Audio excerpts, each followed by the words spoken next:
Hey, good morning, everyone. Friday morning, 8 o'clock, Mountain Standard Time. Just going to wait to see how many jump on. Might be a few of you before work, or those of you on the East Coast who are chiming in. This is the first episode of our Stepping Toward Christ, 12 Steps in 12 Weeks Addiction Recovery Show. And my name is Jason Coombs, and I'm a person in long-term recovery. And what we hope to accomplish here is to connect with many of you who may have interest in overcoming any mortal obstacles and addictions or struggles along the way as we try to connect spiritually and try to improve ourselves and our lives. So where are you guys joining from? I see Becky McIntosh. What's up? How are you? I see Lori. Hello. We got some folks from Eastern Idaho on the other side of the state. I'm over here in Western Idaho in the Boise area. We got Utah. What's up? Scott, a good man. And Laura, hey. I appreciate you guys chiming in, and hopefully this gets shared. So the next 12 weeks are going to be pretty special. You know, these steps have changed my life, and I think that they're vastly misunderstood. Let me explain. I think many folks may ask or think that the 12 steps don't work. Maybe they've seen loved ones, or they've tried to apply them at some point in their lives towards an addiction or towards some area of their lives that they're trying to overcome, and the results were nil. And so I get a lot of those questions and comments or beliefs that the 12 steps actually do not work. I also receive the feedback oftentimes that they don't apply to me. They apply to others that may be strung out on heroin or have a pornography addiction or compulsive overeating. For those people, it works, but the 12 steps don't really apply to me. And I get that one often, that internal belief. I also you may be in the camp that you just wish that someone else would apply them. That I don't necessarily need them, but if I could just get him, or if I could just get her to apply these steps, then their lives would get better, and then our lives would get better, and the problem would be fixed. And those are three of the main areas of pushback that I get. Now, by way of introduction, I mentioned that I'm a person in long-term recovery, and let me make myself clear that I am recovering from many phases of the destroyer's impact on my life. You know, it's safe to say that I have battled with almost all addiction in some form or fashion. And each one has effectively blocked me off from the sunlight of the Spirit and from my ability to be present for those that I love, and my ability to turn around and help the next person in line.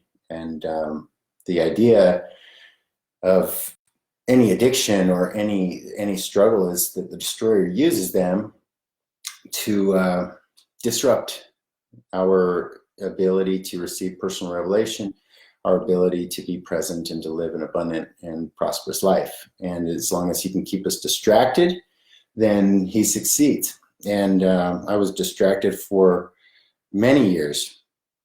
I just realized I didn't set my timer, so I'm going to go ahead and set it now. I get so passionate about this topic that I will oftentimes go deep, and we only have 10, 15 minutes here.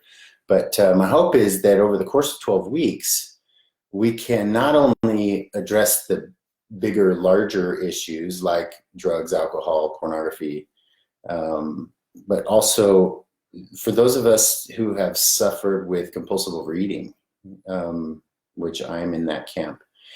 I've suffered with various other phases of addiction, and the steps apply. And I'll get a little bit more into that as we talk, because with those three major concerns, let's just jump in. Those three concerns that most people have in and around the steps, that they don't work, they don't apply to me, and if I could just get so and so to use them, then my life would get better because they would get better, which is totally valid. When my parents were in that boat early on, when they discovered how deep I actually was in my addictions, and they couldn't rationalize it anymore, they couldn't minimize it anymore, they couldn't justify it away anymore. My mom sought for many resources, and she scoured the internet, and she talked to as many people that she could within her small circle of those that she could trust, which was very few, because most people want to keep that stuff inside. She had a real hard time finding resources, and she was unsure that the 12 steps would work for me. She was unsure that the 12 steps, she believed that they didn't apply to her early on. In fact, I think one or both of my parents said at one point, "Why do I need to go to these groups, and why do I need to work on recovery? Jason is the one with the problem. He's the one that needs to be fixed. Why do I have to go through this? If he could just figure it out, then we could all get better." But they learned over time as they walked through this process that their willingness to learn how to contribute the right way made huge impacts on my own recovery. And so there are three secrets that I want to address. And the first secret is that step one, which today is step 1 week, it's step one because it's the first episode, and the first step is about honesty. And the first secret I'm going to share with you about step one is that step one is not the beginning of the process. And I think that is why a lot of people think that the steps don't work, because they'll ask someone, their bishop or their parent or their pastor, or the courts will, invite the person to their first meeting, and that attendance, they may be introduced to the steps, and they'll walk through the steps to a degree, or be introduced to them at least, and they don't buy in, and so therefore they don't do the work that it takes to go through the recovery process. Which the recovery process is an inner journey; it's an internal stripping away of the layers like an onion, so that healing can happen. Because most addictions and most compulsive behaviors are rooted in various forms of deep pain in the soul, and it's a spiritual ailment. It also is a physical malady and a mental malady. So it's the mind, body, and the spirit. It affects all three, and you have to treat it at all three levels in order to overcome. And so the step one is not the beginning, because if you really think about it, and just take someone who has been diagnosed with type 2 diabetes, and they're morbidly obese, and they're sitting on the couch eating. Just visualize this with me. They're eating, a large pepperoni pizza, and they're drinking a 2-liter of Coca-Cola, watching TV. And they have gone through years and years and years of believing, first of all, it wasn't a problem, then they started to see their weight change, and they became unhappy, maybe depressed, and they began to feel some of the physical and spiritual and mental effects of their behaviors and their compulsive overeating. But it hasn't been enough to get up off the couch and change the behaviors. And then, they might have gone through the stage of, okay, I actually really do have a problem. My doctor's telling me I have a problem. I have a diagnosis now. I'm heavier than I've ever been. I'm unhappier than I've ever been. I've got all my family breathing down my neck to change, to go to the gym, to get a trainer, whatever the case may be, or just to get out and walk. My doctor's saying if I don't, I'm going to die. But there they sit. There they sit on the couch. And they're thinking about all of this stuff, and they're doing this. They're doing a lot of work, like resolving ambivalence and walking through the process that is required before one is willing to take action on any major life challenge. That's hard work, and a lot of that can't be seen or measured. And so by the time someone gets to step one, when they honestly work a thorough step one, which is admitting powerlessness, admitting they have a problem, admitting their life is unmanageable, it's saying, I can't overcome this by myself. I've tried everything. I've tried X, Y, Z, and I've had no success. I can't do this alone. I can't, no quick spin dry treatment center, no amount of promises I make to my family are going to fix me, because I've tried all that and I've failed.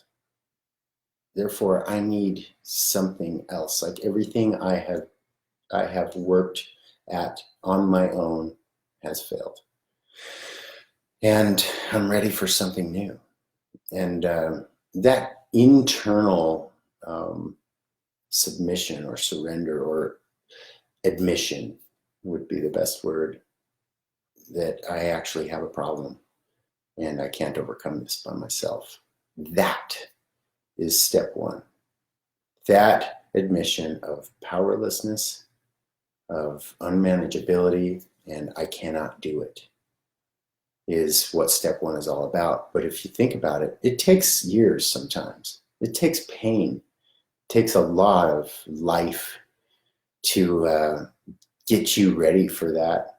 And I love when I hear people, make that admission early on, when they don't have to go as deep and as dark into their compulsive behaviors or addictions, to finally admit that I need help. And a lot of people do raise that bottom up, and they'll say, hey, like I'm just noticing I'm not as happy. I need to quit this. It might be caffeine. Like for me, energy drinks was definitely in that category for me. Like, this is affecting my ability to be present with people. It's making me a bit irritable. It's making me tired in the middle of the day, and I need another one to get back up. And I went through the same process with coffee, when I was quitting coffee, and with cigarettes, and the list goes on and on and on, where the costs of acting out or engaging in that behavior or that addiction have to start outweighing the benefits of the behavior. And I think a lot of times people just think it's black and white. Like, just stop. You're seeing all these consequences in your life. Just stop using, or stop acting out, or stop viewing pornography, or stop overeating, or stop throwing up, or whatever the case might be. And I think that's where we are off base. That's where we miss the boat. And a lot of folks will say that in order to really work a thorough step one, you just got to go out and experience more pain. You got to go out and suffer longer until you finally admit that you have a problem. And I think that's true to a point, but I also think that we're doing a lot of damage by letting people just suffer, when we can contribute the right way, and we can begin to minister to them in ways with love and light, and like I said, contribute the right way. So the other secret to the steps is that, to address the point of this doesn't apply to me, what a lot of people don't understand is that these 12 steps are the pathway to abundance. These 12 steps are the pathway to personal revelation, to divine inspiration. Going through this process of the 12 steps deepen any relationship and all relationships, particularly the relationship with God, and the relationship with ourselves, and the relationship with others. And who doesn't need that? And I think a lot of people think, oh, the 12 steps are for those people that need to go to those meetings, and I don't need to go to those meetings. I wouldn't feel comfortable in those meetings. And I love meetings. I went to one last night. But I think that it's important for me to raise here and on this platform that the 12 steps apply in the quiet of our living room. The 12 steps open up that channel as we clean out our vessel by admitting that we as mortals cannot reach our highest potential without God's help. Therefore, I'm powerless. I need help.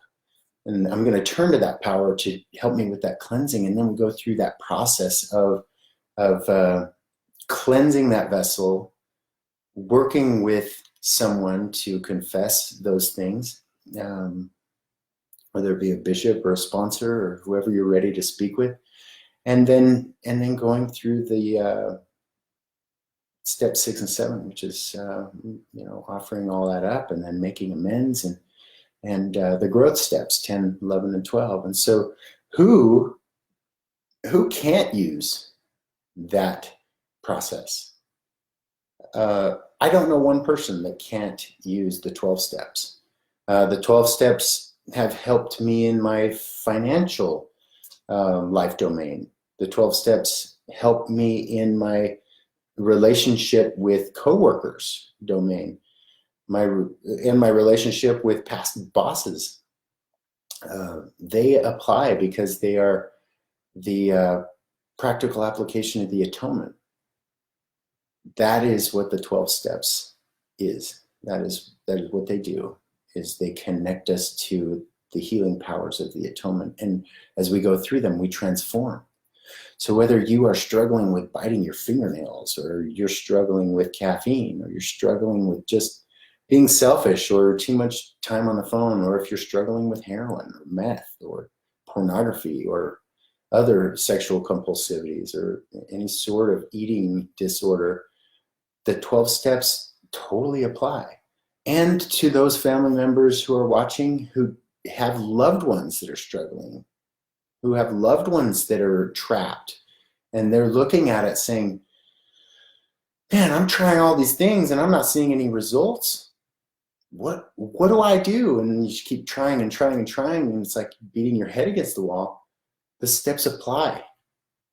It's recognizing that I can't fix him or her. I can't change another person.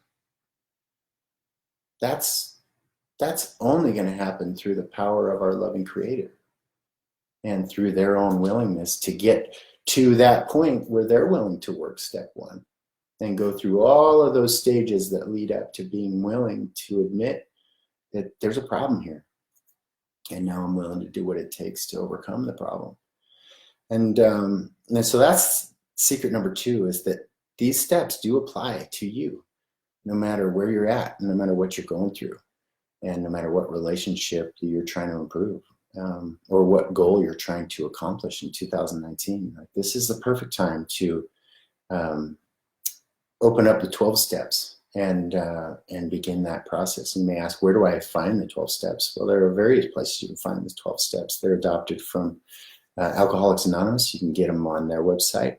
In fact, we're building a resources page that have not only the church's information on there, but it's got outside resources, books, apps. There are a couple of new apps that are out. If you're familiar with Fortify for sexual compulsivity, Turn. The URL is jointurn.com or joinfortify.com. And sorry, I'm kind of getting lost in some of these resources. But the point is, I'm going to get you a resources page. Hope to have it up by next week. So tune in next week and I'll give you the resources page where you can go find those links. But it's important to know where to access that help.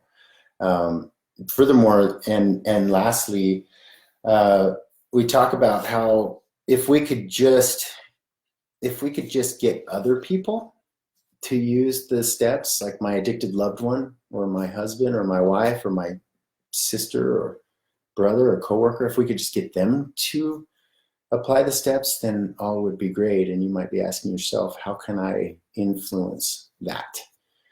And my invitation to you is that if you are willing to learn how to minister the right way, and what I mean by minister is how to serve others, how to be that voice of hope for them, and how to guide them through their struggle through unconditional love.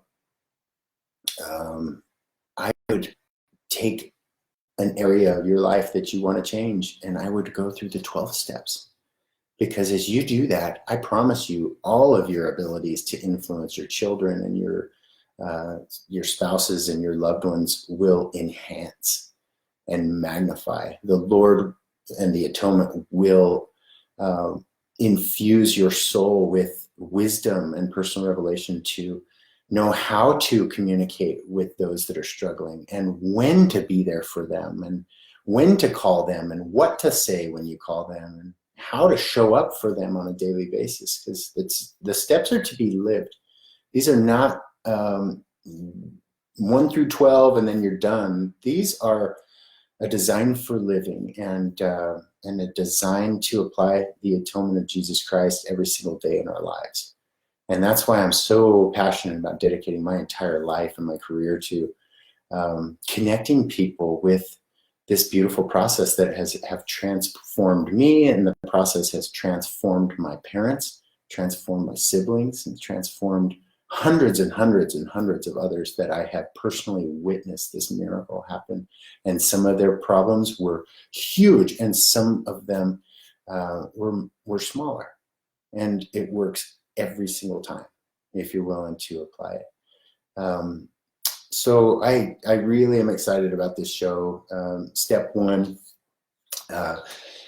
if you're willing to just admit that there are issues in your own life, areas that you would like to fine tune, that right there counts. That's good enough. Now, stay with me throughout the rest of this journey each week, and we're going to dive into how to actually apply that power, how to access the power, and how to apply that power so that you can experience this transcending influence of the 12 steps, which are the practical application of the atonement. So thanks for tuning in, you guys. I also would love any questions that you have, because I want this to be very interactive. I want to know what your interests are. The whole point of having a show is to have consistency and continuity, and I'd like to use each show to address your specific needs. This show is catered to those that I've been asking questions, and those were the struggles that they had, that I attempted to address today. And so whatever you got cooking in your mind, like, please throw them down in a comment, because I will go through and I'll read them, and throughout the process, I promise you I will address each and every question, and provide you the resources on the landing page as soon as that's ready, which hopefully will be by next week. So I want to thank High Five Live for allowing me to use this platform to share my experience, strength, and hope. And I don't speak for the church. I don't speak for High Five Live. I don't speak for any organization. This is just me, and I'm just hoping to minister and help some folks. This is my step 12. how to give back and how to carry the message to others and to deepen your experience with the steps and connect you to Jesus Christ and allow you to overcome any struggle that you have. Anyway, I hope you have a great weekend, and please share this, because I know that there are other people suffering and silent, and they may never know how to access the help. So anyway, sorry I've gone long, 25 minutes. Try to keep it shorter next week. Anyway, thanks you guys.